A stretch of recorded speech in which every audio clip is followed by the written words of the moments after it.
बिस्मिल्लाहिर्रहमानिर्रहीम, अस्सलामु अलैकुम। मैं हूँ फ़हीम अख्तर।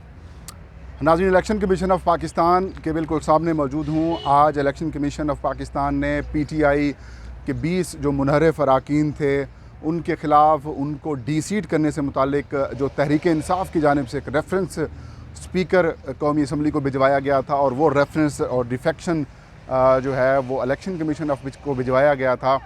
आज उसके ऊपर फ़ैसला सुना दिया गया है, महफूज फ़ैसला सुनाया गया, और जो फ़ैसला आया है वो एक बार फिर पाकिस्तान तहरीक इंसाफ के ख़िलाफ़ आया है, और जो मुनहरफ अरकान हैं उनकी रुकनियत बचा दी गई है। फ़ैसले का अहवाल बताएंगे, आज की समाअत का अहवाल बताएंगे, और तहरीक इंसाफ के जो ऑप्शंस हैं उनके पास वो मज़ीद ऑप्शंस क्या हैं वो हम आपको आज बताएंगे।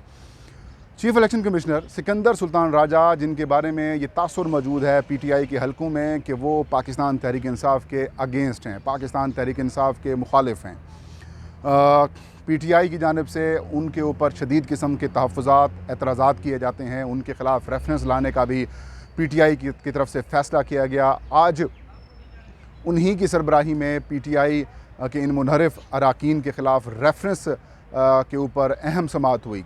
कल भी ये समाअत हुई थी, और उस समाअत में नूर आलम ख़ान, जो कि PTI के मुनहरफ रुकन कौमी असम्बली हैं, उन्होंने उनके वकील की जानिब से PTI के मौक़िफ़ के ऊपर ये एतराज़ और तहफ़्फ़ुज़ात ऐद किए गए थे कि रेफरेंस के साथ मटीरियल, शवाहिद और जो सबूत हैं वो डॉक्यूमेंट्री तौर पर हमें फ़राहम करने चाहिए थे ताकि हम उसका जवाब दे सकते।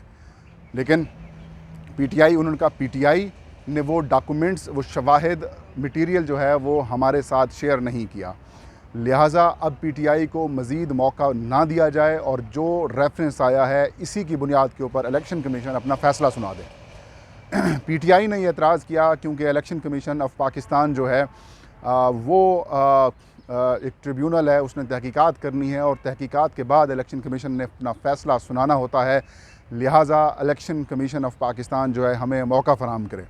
फैसल चौधरी PTI के वकील, उन्होंने कल ये प्लीड किया था, इलेक्शन कमीशन ने ये फ़ैसला महफूज किया था, और ये ऐलान किया था कि इलेक्शन कमीशन आज सुबह जब समाअत करेगा तो पहले वो फ़ैसला सुनाएगा, और उसके बाद अगर दलाइल दिए जाने हैं तो दलाइल दिए जाएंगे। इलेक्शन कमीशन ने जब आज फ़ैसला अपना सुनाया, और उस फ़ैसले के मुताबिक PTI की उस दरख्वास्त को कि हमें इजाफ़ी डॉक्यूमेंट्स जो हैं वो फ़राहम किए जाएँ, का वक्त दिया जाए, तो इलेक्शन कमीशन ऑफ पाकिस्तान ने वो फ़ैसला ये सुनाया कि हम आपकी इस दरख्वास्त को मुस्तरद करते हैं। इलेक्शन कमीशन ने कहा कि अब वक्त गुज़र चुका है। तहरीक इंसाफ ने फिर इस मामले के ऊपर बाइकाट किया। फैसल चौधरी, मलिका अली बुखारी और जो बाकी PTI के वकला थे वो उन्होंने दलाइल देने से इनकार कर दिया। फैसल चौधरी ने इलेक्शन कमीशन से मुतालबा किया कि आपने ये जो फ़ैसला सुनाया है कि हम शवाहिद आपको, रिकॉर्ड आपको फ़राहम नहीं कर सकते, उसका हमें कॉपी फ़राहम कर दें ताकि फिर हम आपके इस फ़ैसले को चैलेंज कर सकें। बाद में फिर मुनहरफ अरकान की जानिब से 2 वकला ने अपने जो है वो अपना जो दलाइल हैं वो मुकम्मल किए, और दलाइल मुकम्मल होने के बाद इलेक्शन कमीशन ऑफ पाकिस्तान ने अपना फ़ैसला महफूज किया। नूर आलम ख़ान की जानिब से ये कहा गया कि, और उनकी जो बाकी मुनहरफ अरकान हैं PTI के, उनकी तरफ से ये कहा गया कि हमने तहरीक इंसाफ को नहीं छोड़ी। वज़ीर इमरान ख़ान हमारे जो हैं वो लीडर हैं, हमें शोकाज़ नोटिस जारी नहीं किया गया, इसलिए हमारे ऊपर 63A का इतलाक़ नहीं होता। हालांकि सब कुछ मौजूद है। ये सारे अरकान जो हैं वो सिंध हाउस में मौजूद थे। पूरी दुनिया ने देखा किस तरीके से इमरान ख़ान की पार्टी पॉलिसीज़ की खिलाफ वर्जी की गई, किस तरीके से इमरान ख़ान के ऊपर अटैक किए गए। PTI की पार्लिमानी पार्टी के इजलास में इन्होंने शिरकत नहीं की, शोकाज़ नोटिस का जवाब दिया, तब भी वो बम किस्म का इनकी तरफ से जवाब आया। सरेआम देखा गया कि ये मुनहरफ अरकान अपोजिशन की जमातों के साथ मिले हुए थे, और इन्हीं की वजह से जब इन्होंने इनहराफ किया पार्टी से तो फिर इत्तेहादी जमातें भी तहरीक इंसाफ से टूट गईं। इमरान ख़ान की हुकूमत कमज़ोर हुई, और फिर हुकूमत तहरीक अदम एतमाद के ज़रिए चलती गई। लेकिन इलेक्शन कमीशन ऑफ पाकिस्तान में इन सारे अरकान ने यह कहा कि हमने कोई इनहराफ नहीं किया पार्टी की पॉलिसी से, हम पार्टी का हिस्सा हैं, 63A का हमारे ऊपर इतलाक़ नहीं होता, और इमरान ख़ान की तरफ से हमारे ऊपर बेबुनियाद झूठा प्रोपेगेंडा किया जा रहा है। इलेक्शन कमीशन ने फ़ैसला महफूज कर लिया। PTI की तरफ से दलाइल नहीं दिए गए। दलाइल जो पहले दिए गए थे वो दरख्वास्त की हद तक थे कि एडिशनल डॉक्यूमेंट्स फराहम करने के लिए हमें वक्त दिया जाए, वो वक्त नहीं दिया गया, और एक यकतरफ़ा तौर पर फ़ैसला महफूज कर लिया गया। होना तो ये चाहिए था, जो कानून के तकाज़े हैं वो ये कहते हैं कि अगर एक पार्टी बाइकाट कर गई है तो आप उनको एक नोटिस जारी करके उनको एक दिन की मोहलत देते कि अगर आप एक दिन के अंदर आकर जो है वो दलाइल नहीं देते तो फिर हम आपका यकतरफा फ़ैसला कर दिया जाएगा। इसको पश्ते पोश डाल दिया गया और इलेक्शन कमीशन ने अब से कुछ देर बाद फ़ैसला अपना महफूज सुना दिया। इस फ़ैसले के मुताबिक जो तहरीक इंसाफ के जो मुनहरफ अरकान कौमी असम्बली हैं उनके ख़िलाफ़ जो रेफरेंस भिजवाया गया था उसकी मनफी कहा गया है कि ये खारिज किए जाते हैं, क्योंकि आइन के आर्टिकल 63A के तहत इनके ऊपर डी सीट होने का इतलाक़ नहीं होता, 63A का इन अरकान के ऊपर इतलाक़ नहीं होता।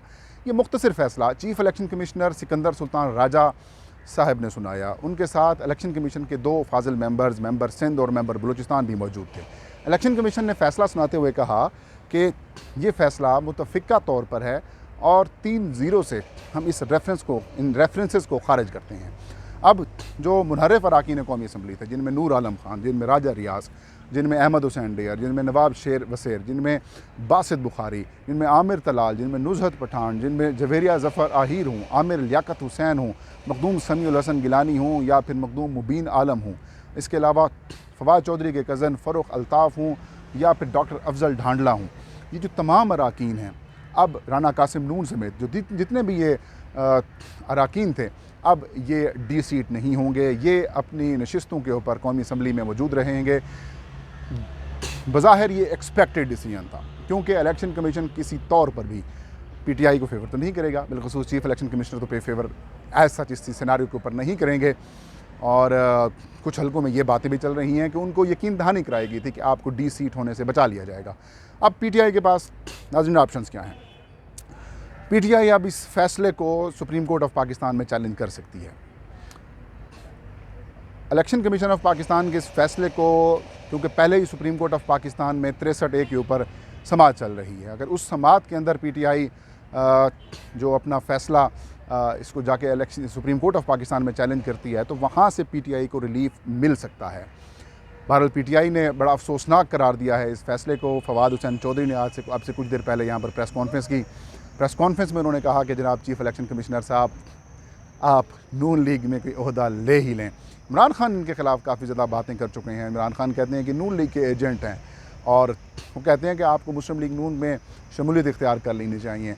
पर इस फैसले से गो के पीटीआई हार गई है, लेकिन पीटीआई जीत गई है, क्योंकि अवामी हलकों में जो इलेक्शन कमीशन के ख़िलाफ़ तासुर बनाया गया है पीटीआई की तरफ से वो और मजबूत होगा और इस इलेक्शन कमीशन को काफ़ी ज़्यादा नुकसान पहुँचेगा। क्योंकि एक वो अरकान जो खुल्म खुला पीटीआई की इमरान खान की मुखालफत कर रहे हैं, वो किस तरह मुमकिन है कि वो हम पीटीआई में शामिल हैं।